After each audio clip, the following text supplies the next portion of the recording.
Roaringbug, and welcome to my Sims 4 speed build.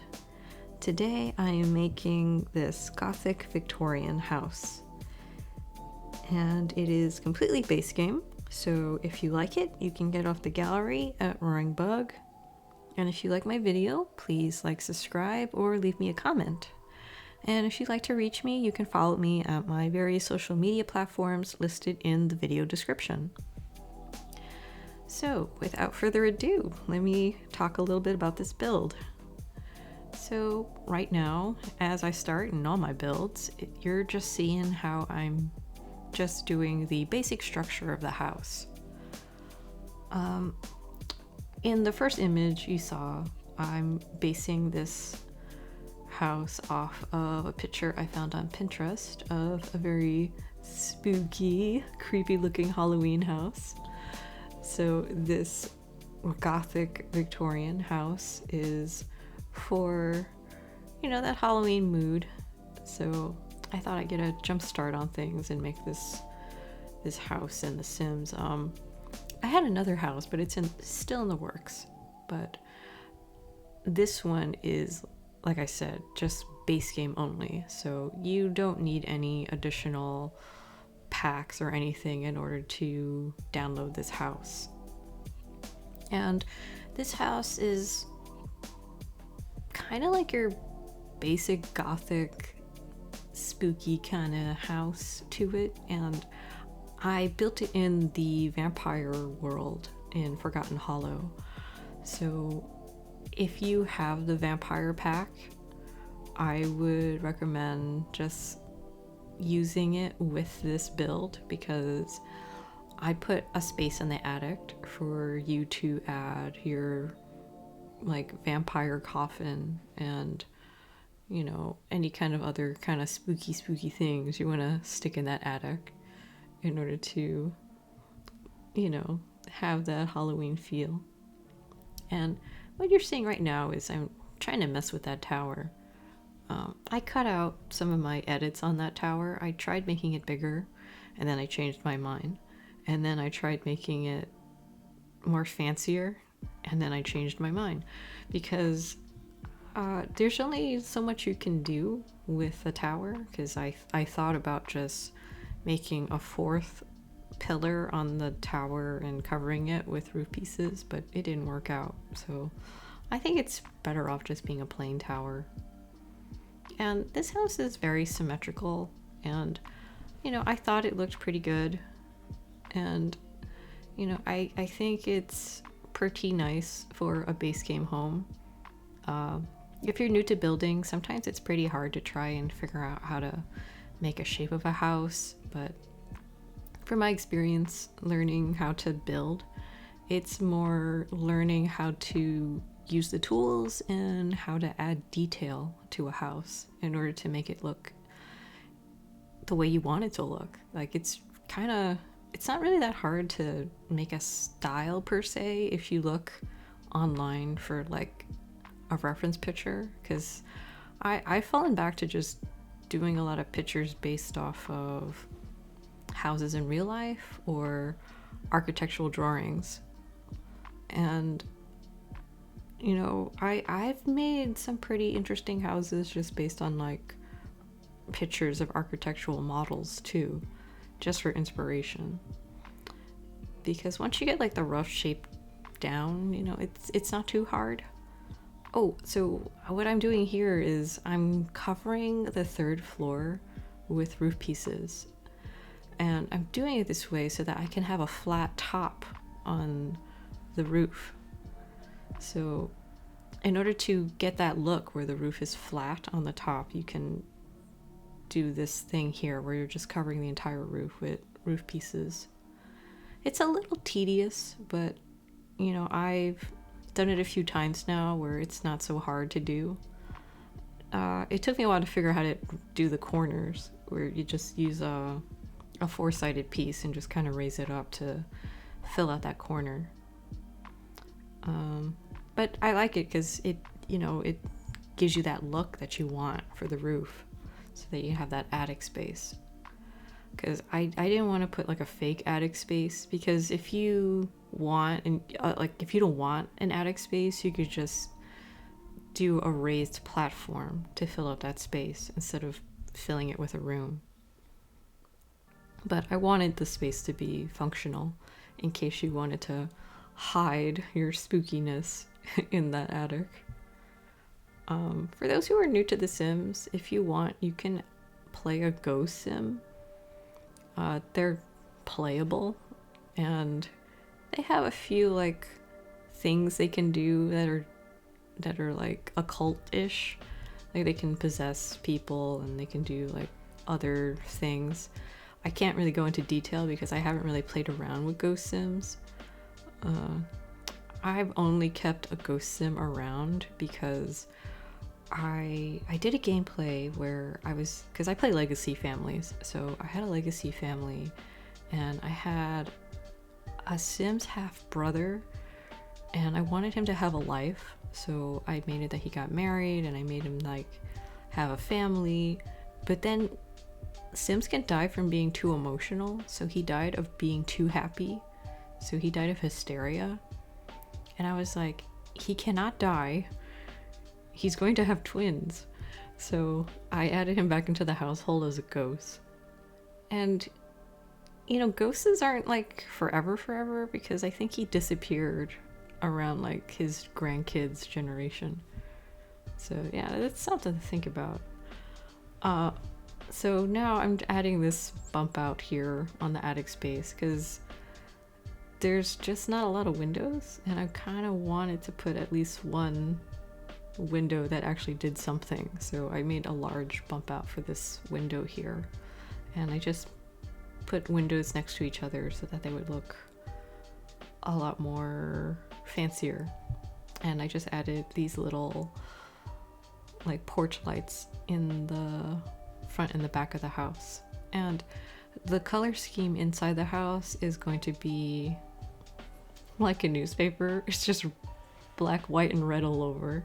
So the inside is just gonna have all white flooring, and all the furniture and details is going to be black and red to keep with that Halloween spooky vampire theme. So I think I did pretty well. You know, I made a Halloween house for a vampire without using anything from the vampire pack.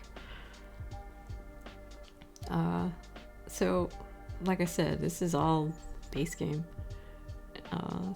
I thought it came out pretty good, but you know, like I said, if you want to add vampire stuff to this, if you have the pack, you totally can. Or spooky stuff if you have it, or paranormal stuff.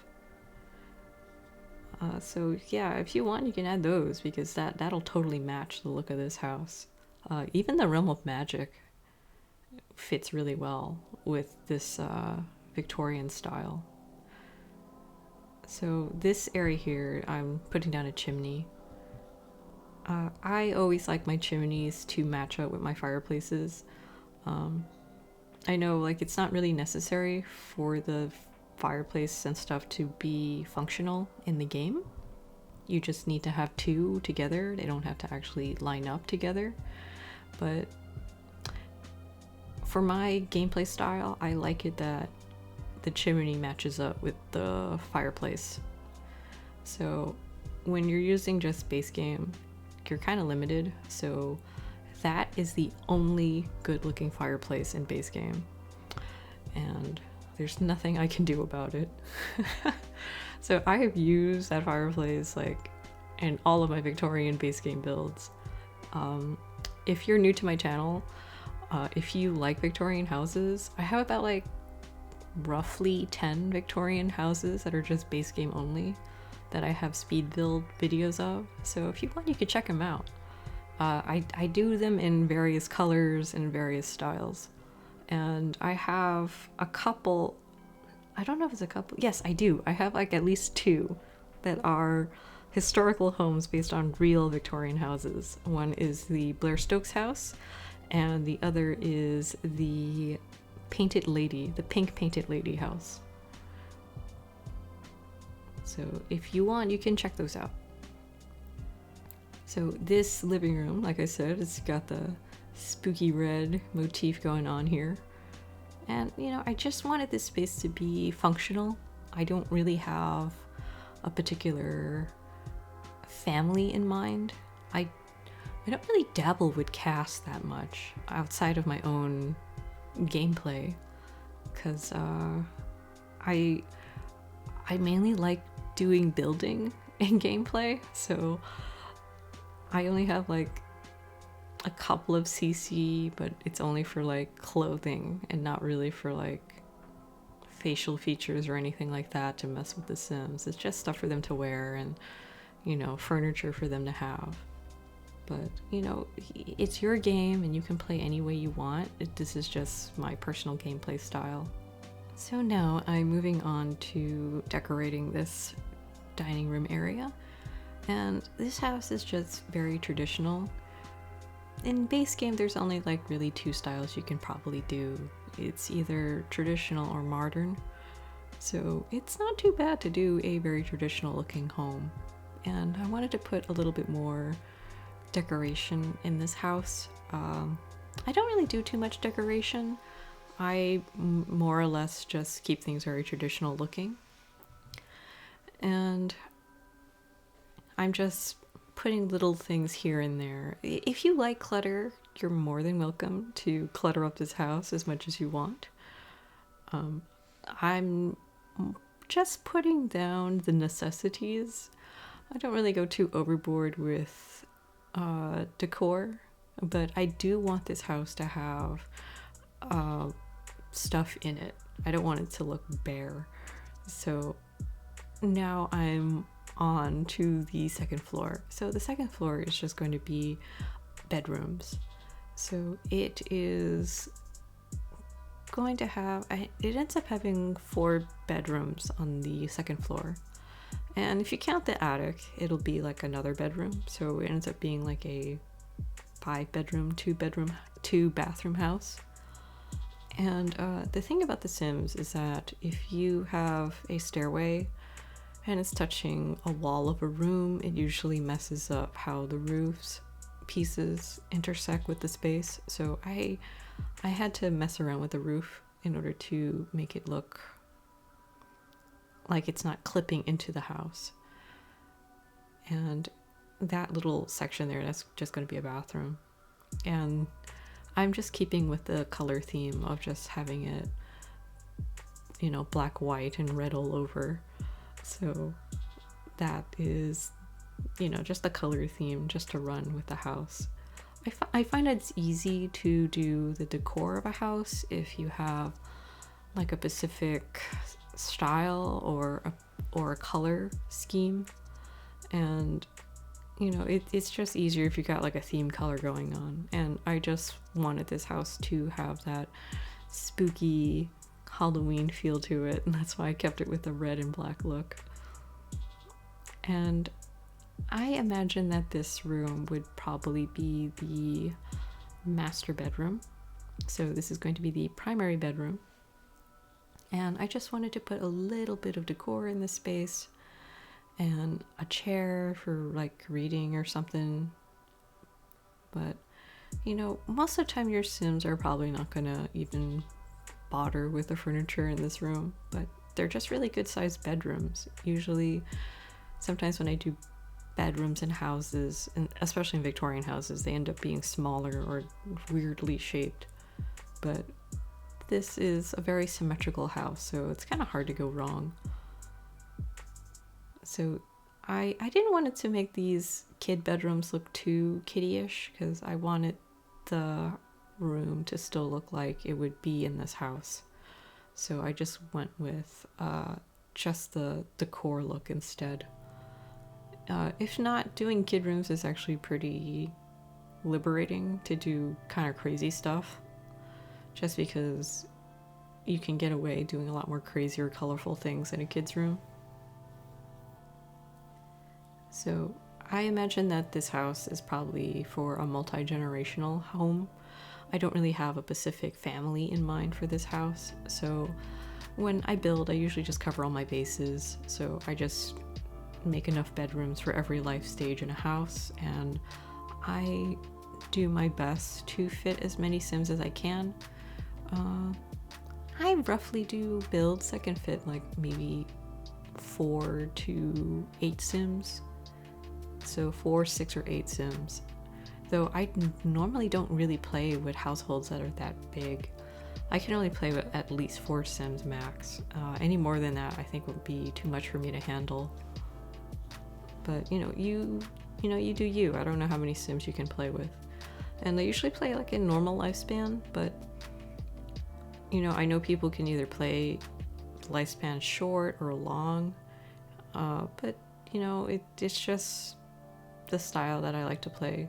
And I like doing legacy gameplay where I play multiple generations. So I like them to be around to have skills, but then I don't want them to be around so long that I can't work on the next generation. And what I normally do is just mix up the styles and the occupations for the Sims just to keep things spicy. But I don't really know how you want to play. It really is up to you. That's the thing about the Sims. You can play it any way you want. And this little area here I just made into like another little seating nook. And I just put the same curtains everywhere. Except for the kids' room. I felt like the kids' rooms could have a little bit of variety. So, it's still red, but it's a different kind of curtain just because I just didn't want it to be all, I don't know, the same. I don't know, that didn't look right, so I ended up changing it because I was like, that is not symmetrical. So I think more or less this is the second floor done. I'm just, like I said, just adding curtains, but your Sims don't really care about curtains. And I'm putting some skill building items out. So that is a workbench, that's a guitar, this is a chess table, and a barbecue, and 2 planters. I don't know if barbecues count for the cooking skill. I think it might count as the cooking skill, I'm not really too sure. But I know the other items definitely give you skills. And I've just put like a basic fence and some debug trees in the back. So for those who don't know, debug is just, you can access it through doing key commands. And you can look up online what the key commands are in order to access the decoration stuff in the world. And you can use it to decorate. And they don't have any cost in-game. And they're usually very pretty or weird. It really depends, because they can have some pretty wacky stuff there. Like you can get like, I don't know, you can get like a fire hydrant if you wanted, or a debug cat, or a whole bunch of different kind of decor things, even like traffic signs. I mean, the debug menu's got a lot of stuff. But I normally just access it to get plants. So these plants are like no cost plants in the game. And I put this monkey bar out here, and I just wanted that out there for just skill building for a child sim and a telescope. And I just decided that this whole house should be covered in this bush. And I just wanted to keep the landscaping pretty minimal, but I feel like it was classy. And I put a trash can, which is good because normally I forget trash cans.